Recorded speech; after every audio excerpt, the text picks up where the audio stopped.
বন্ধুরা, আমরা এখন রয়েছি বর্তির বিলে এবং মাঝির রূপে যাকে দেখছেন সে আমার এক বন্ধু মাস্টারমশাই গোবিন্দবাবু।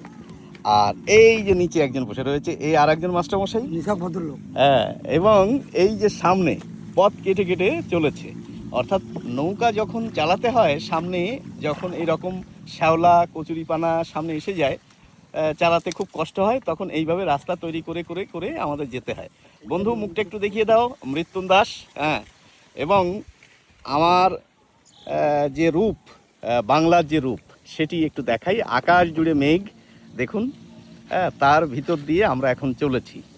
তো এই বাংলার রূপ পেতে গেলে আপনাকে কিন্তু আচ্ছা, পানকৌড়ি দেখা যাচ্ছে দূরে, ওই পাট কাঠির যে বোঝা দেখা যাচ্ছে তার উপরে আমরা চলেছি রাস্তা কেটে কেটে নৌকায় করে বর্তির বিলে। আরে পানকৌড়ি উড়ে গেল, দেখতে পাচ্ছেন? হ্যাঁ,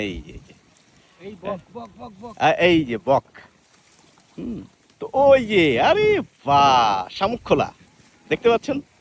তো আমরা এরকম একটি সুন্দর পরিবেশে, হ্যাঁ, মেঘ করেছে আকাশে, দেখুন আকাশের রং দেখুন, আর তার নিচে দেখুন এই আমার বন্ধু শাপলা তুলছে। তো এরকমই একটি দুপুর, সুন্দর দুপুর আমাদের কাটছে বর্তির বিলে। তো এই যে পাটকাঠির উপরটা ভেঙে গেছে কিন্তু পাখির ভারে নাকি, হ্যাঁ, পাখি এখানে এসে বসে, বিশ্রাম নেয়, খাদ্যের সন্ধানে থাকে। আর ও একটা বড় শাপলা বন্ধু, এটা কিন্তু তুলতেই হবে। তোলো তোলো তোলো তোলো তোলো। আচ্ছা, কলমিও তুলবো কিন্তু আমরা। আরে এই আমার এক বন্ধু, হ্যাঁ, কলমি শাক তুলছে।